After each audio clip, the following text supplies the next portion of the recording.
Haldwani bulletin में आप सभी का स्वागत है। मैं हूं आपके साथ रितु बसंत। चलिए बुलेटिन की शुरुआत करते हैं आज की सभी अहम खबरों के साथ।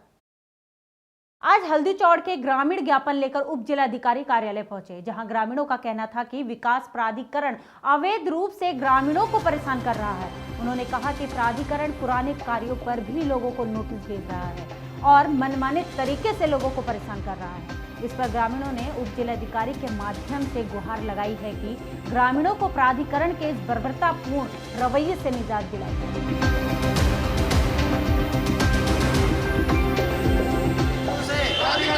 ग्रामीण क्षेत्रों से नहीं चलेगी। देखिए, ज्ञापन मैं माननीय मुख्यमंत्री जी को भी दे चुका हूँ इस मामले में। हम प्रिंसिपली जो इन्होंने प्राधिकरण ग्रामीण क्षेत्रों में लागू किया, हम प्रिंसिपली जो इनका जो बेसिक उसमें इन्होंने रखा है, शहरी क्षेत्र में प्राधिकरण विकास शुल्क ले रहा है 1% और ग्रामीण क्षेत्रों में ले रहा है 5%। तो जो इनका बेसिक कंसेप्ट है, हम उसी से सहमत नहीं है। जबकि ग्रामीण क्षेत्रों में कमर्शियल एक्टिविटी बहुत कम होती है, ज़्यादातर कमर्शियल एक्टिविटी नगरीय क्षेत्रों में होती है। नगरीय क्षेत्रों में आप 1% ले रहे हैं और ग्रामीण क्षेत्रों में 5% डेवलपमेंट चार्ज ले रहे हैं। तो मैं इसको लेके माननीय मुख्यमंत्री से ही मिला था, मगर उसके बावजूद भी आज तक कोई कार्रवाई नहीं हुई। आज इस बात को 5 महीने हो गए, अभी तक कोई कार्रवाई नहीं हुई। प्राधिकरण के लोग गाँव में आ रहे हैं, लोगों को परेशान कर रहे हैं, उनसे ज़बरदस्ती रसीद कटवा रहे हैं, किसी से रिश्वत मांग रहे हैं। उन्होंने वहाँ पर लोगों का जीना मुश्किल कर रखा है। किसी आदमी ने पुराना मकान अपना जो है उसको एक खिड़की लगाने के लिए भी अगर उसने रिपेयर कर दिया तो उससे भी कह रहे हैं तुम दो। तो ये क्या तरीका है, कैसी मनमानी है, कौन सा सिस्टम है? तो इसका विरोध करने के लिए हम लोग यहाँ पे आए हैं। जहां एक और पुलिस खुद को जनता का मित्र बताती है, वहीं दूसरी ओर जनता पुलिस पर उत्पीड़न का आरोप भी लगा रही है। मामला है काठगोदाम थाना क्षेत्र का, जहां एक सामाजिक कार्यकर्ती बबली वर्मा ने थाना प्रभारी पर आरोप लगाते हुए कहा है कि प्राथमी एक सामाजिक कार्यकर्ती होने के नाते क्षेत्र की परेशानियों को उजागर करती आई है, जिस वजह से थाना प्रभारी और चौकी प्रभारी महोदय उनसे दुर्व्यवहार करते हैं। साथ ही उन्हें इस परिस्थिति में अपना परिवार असुरक्षित लग रहा है, जिसके चलते उन्होंने मुख्यमंत्री को भेजे पत्र में थाना प्रभारी और चौकी प्रभारी के ट्रांसफर करने की गुहार लगाई है। धरने का कारण एक ही है, इससे पूर्व में धरना दे चुकी हूँ। ये जो काठगोदाम थानाध्यक्ष नंदन सिंह रावत जी है, उन्होंने मेरे साथ में बहुत दुर्व्यवहार किया। मैं पूर्व में 2 महीने पहले भी एप्लीकेशन मैंने एसपी महोदय को दी थी, जिलाधिकारी महोदय को दी थी कि भाई मैं क्षेत्र में अवैध चल रहे अवैध कार्यों के प्रति आवाज़ उठा रही हूँ, और उस आवाज़ उठाने के बदले में मेरे साथ में एसओ काठगोदाम द्वारा दुर्व्यवहार किया गया। और मेरे जो है इसलिए मैं जो है आज धरने पे बैठी हूँ। मैं ये चाहती हूँ कि इनका कार्य क्षेत्र में बदलाव हो, ताकि हम अपने को सुरक्षित महसूस कर सकें। क्योंकि मैं जो है जनहित के मुद्दे उठाती हूँ, जनहित से संबंधित कार्यों को करती हूँ, तो मैं कैसे जाऊँ, किसके पास जाऊँ अपने कार्य के लिए? किस तरीके के दुर्व्यवहार की बात कर रही हैं आप? भाई मेरे क्षेत्र में सट्टा चल रहा था, अवैध खनन हो रहा था और अन्य अवैध कार्य। तो मैंने इस संबंध में कई बार पहले भी प्रार्थना पत्र दिए, तो कार्रवाई भी हुई है, सब कुछ हुआ है। उसके बाद ये लॉकडाउन के बीच में भी मैंने प्रार्थना पत्र दिए, तो शायद थानाध्यक्ष जो है नाराज हो गए। इसके चलते उन्होंने जो है मेरे साथ में दुर्व्यवहार किया, उसी मारे में बैठी हूँ। क्योंकि आप मुझे बताइए, जब क्षेत्र में कोई भी कार्य गलत होता है, कोई गलत अवैध गतिविधि में लिप्त होता है, अगर हम उसकी सूचना थाने में दें या चौकी में दें, तो पहले तो हमारी सूचना को लीक नहीं करनी चाहिए उन्हें। भाई हमारी सूचनाओं को लीक कर दिया जा रहा है, हमको दोनों ओर से हमको दुश्मन बना दिया है। अगर हम अब इस टाइम किसके पास जाएं, आप बताएं, मैं अपनी शिकायत को किसके पास जाऊँ? यहाँ पर अधिकारी बैठे हुए हैं, उन सबको पता चल गया समाचार पत्र के माध्यम से, जो पहले प्रार्थना पत्र दिया उसके माध्यम से, लेकिन सुनवाई क्यों नहीं हो रही है? क्या वजह है? अगर आज एक आम नागरिक किसी महिला के साथ में दुर्व्यवहार करता है, तो तुरंत पुलिस एक्शन लेती है और तुरंत उसको हिरासत में ले लेती है, उससे पूछताछ करती है, क्योंकि ये उनका विभाग का मामला है। और विभाग का मामला होने के नाते कोई भी अधिकारी कुछ पूछने को तैयार नहीं है। और अगर जब यहाँ पर ये जो जांचें चलेंगी, जब तक ये रहेंगे काठगोदाम में एसओ थानाध्यक्ष, तो मैं कोई भी बयान नहीं दूंगी, क्योंकि ये जो है पूरी जांच को प्रभावित कर रहे हैं। इससे पूर्व भी मैंने धरना दिया था, जो सट्टे की एप्लीकेशन दी थी, तो लोगों से पूछा जा रहा कि कौन कौन क्या था धरने में, कुछ किसके साइन है, इस तरीके से पूछवाया जा रहा है घरों में।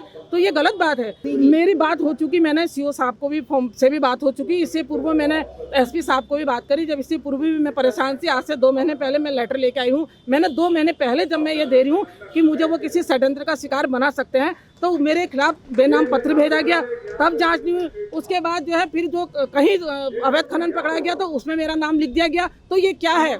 भाई एक महिला को आखिर रोड में क्यों बहना पड़ा, क्या वजह है? आखिर अधिकारी क्यों चुप्पी साधे बैठे हुए, क्या चाह रहे हैं अधिकारी? क्या मेरे को श्रद्धांजलि देने के लिए आएंगे या तब भीड़ लगाएंगे यहाँ पे अधिकारी? ये बताया आप मुझे, क्या चाहते हैं अधिकारी यहाँ पे?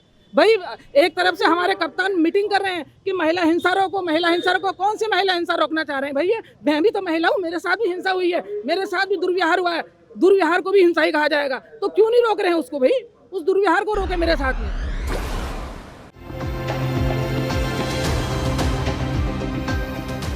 नगर निगम में हुए घोटालों को लेकर कांग्रेस का धरना आज तीसरे दिन भी जारी रहा, जिसमें कांग्रेस नेता सुमित हरदेस ने कहा कि नगर के महापौर सरकार के नियमों को कोई नहीं मानते हैं। उन्होंने महापौर पर आरोप लगाते हुए कहा कि वो स्टाम्प ड्यूटी के घोटालों में भी शामिल हैं। वहीं कांग्रेस नेता नारायण पाल ने कहा कि निगम की 155 दुकानों के आवंटन के मामले में महापौर की कोई भी भूमिका नहीं थी, बल्कि उन्होंने स्वयं ही इस मामले में खुद को शामिल किया है।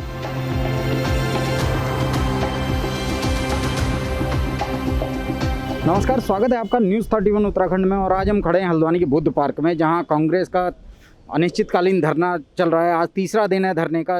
नगर निगम में हुए घोटाले को लेके, स्टाम्प ड्यूटी घोटाले को लेके और अन्य सारे घोटालों को उजागर करने के लिए कांग्रेस नगर कमेटी जिस तरीके से धरने पे बैठी हुई है, उस धरने का आज तीसरा दिन है। तीसरे दिन भी धरने पे आइए इनसे बात करते हैं कि कौन लोग यहाँ पहुँचे हैं, उच्चाधिकारी को पहुँच पाए हैं या नहीं पहुँच पाए हैं, क्या आगे की रणनीति रहेगी।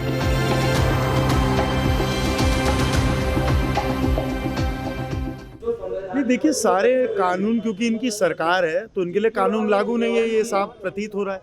2016 में अधिनियम आया कि नामांतरण प्रक्रिया में महापौर नहीं बैठेगा, मुख्य नगर अधिकारी समिति का अध्यक्ष होगा, वही करेगा। लेकिन उन्होंने सारे नियमों को ताक में रखते हुए अपने आप को अध्यक्ष बनाया महापौर साहब ने, और नामांतरण करे, फिर गलत उन्हें राय दी दुकानदारों को फंसाने के लिए। एक 2016 में 17 में क्षमा, ये कोहली जी हैं, उन्होंने कंप्लेंट करी, उसके अनुसार यहाँ पे पूरी एक जांच बैठी हुई है और इन्होंने उन दुकानदारों से अपनी राय इन्होंने दी होगी और उन्होंने स्टैम्प की चोरी करी। उस स्टैम्प की चोरी का अब केस उन लोगों पे चलेगा। किसकी गलती है, कौन जिम्मेदार है? ये नगर निगम की कार्य प्रणाली है। ये प्रथम नागरिक शहर के हैं जो ऐसी राय देते हैं हमारे दुकानदार भाइयों को, व्यापारी भाइयों को, उनको फंसाने के लिए।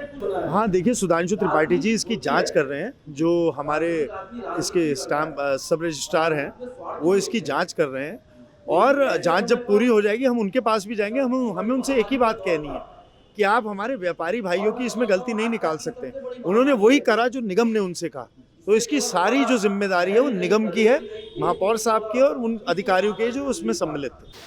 जो गलत बात दिखाई है, मैं मंडी समिति का अध्यक्ष था, मैं इनको चैलेंज कर रहा हूँ, एक हमारी प्रोसीडिंग निकालो, एक जो पार्टनरशिप डीड हमारी मंडी में बनी है, पहली बारी में बना 2012 में।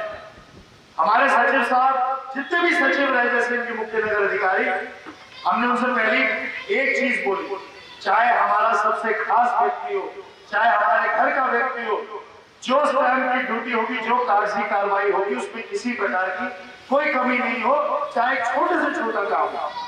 देखो, नगर निगम का जो बोर्ड बना था तो बोर्ड के साथ साथ एक नया कॉन्स्टिट्यूशन भी उसका होता है जिसके अधीन काम करना पड़ता है।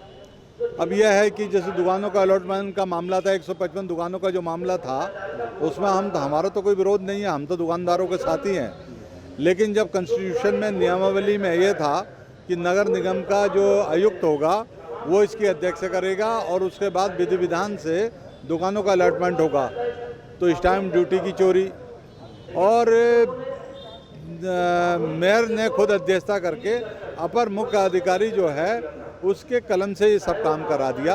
तो इसमें जब शासन की जो पॉलिसी है, शासन की नीति है, नगर निगम का जो संविधान है, उसके खिलाफ ये काम हुआ है, तो अगर कोई भी मेयर हो, कोई भी अधिकारी हो, अपने मनमर्जी से ये सब काम करने लग जाएंगे तो जो एक संस्थागत ढांचा है उसका क्या होगा। दूसरा 1,23,000 के इन्होंने गोले बना दिए और 27 लाख का इन्होंने राशन बांट दिया और 60-65 लाख का सैनिटाइज कर दिया। हमारी तो देखने में कहीं आया नहीं। तो पूरी तरीके से करप्शन का मामला है। कांग्रेस पार्टी पूरे प्रदेश में करप्शन के खिलाफ एक बुगुल बजाई हुई है।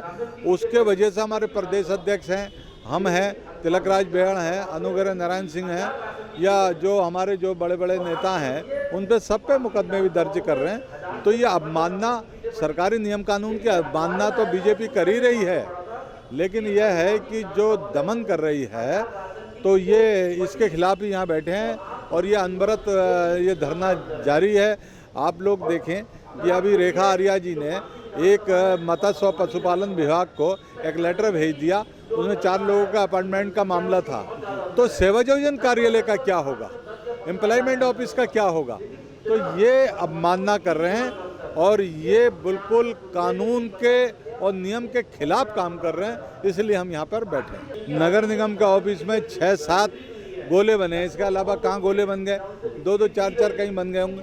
1 लाख से ऊपर के गोले बना दिए। ये सब पारदर्शिता इनकी अपनी बने बनाई बात है और पारदर्शिता कुछ भी नहीं है जिस तरीके से चल रहा है। और तो और मैं ये कहना चाहता हूँ, राजनीतिक लोग तो जो हैं, लेकिन जो अधिकारी हैं, चाहे बिजली चोरी का मामला हो, जमीन का मामला हो, खनन का मामला हो, अधिकारी जब इनका अंकुश अधिकारियों पे नहीं और ये खुद ही करप्ट है, तो अधिकारी अगर 5% ये करप्शन कर रहे हैं तो अधिकारी 20% करप्शन कर रहे हैं। ये तो पूरे प्रदेश का ही हाल हो गया है। और मुख्यमंत्री तो निरंकुश है, मुख्यमंत्री तो निरंकुश है, उन्हें तो कुछ कहना सुनना है नहीं। अरे यहाँ के अधिकारी जो हैं, स्थानीय स्तर पे जिले के अधिकारी हैं, क्या आपको लगता है वो जनता के अधिकारी हैं? वो तो वही पैटर्न उन्होंने अपना लिया, जैसा मुख्यमंत्री वैसा डीएम, और वैसी सारा आवरण और जो परिदृश्य है बिल्कुल निरंकुश और अयोग्य लोगों से भरा पड़ा है। किसी का अंकुश नहीं है, जो मनमाने ढंग से सारे काम कर रहे हैं, अपने तरीके से सारे काम निपटाना चाह रहे हैं। तो ऐसी सरकार को शायद दरकिनार करने की कोशिश है कांग्रेस पार्टी की। शायद आने वाले समय में कांग्रेस पार्टी इस पे और कड़ा कदम उठा सकती है। धन्यवाद। आज की अहम खबरों में बस इतना ही। कल फिर मिलते हैं इसी समय कुछ और नई खबरों के साथ। तब तक के लिए आप बने रहिए हमारे साथ। इसी के साथ हमारे चैनल को लाइक करें, सब्सक्राइब करें, साथ ही बेल आइकन दबाना ना भूलें और देखते रहिए न्यूज़ 31 उत्तराखंड।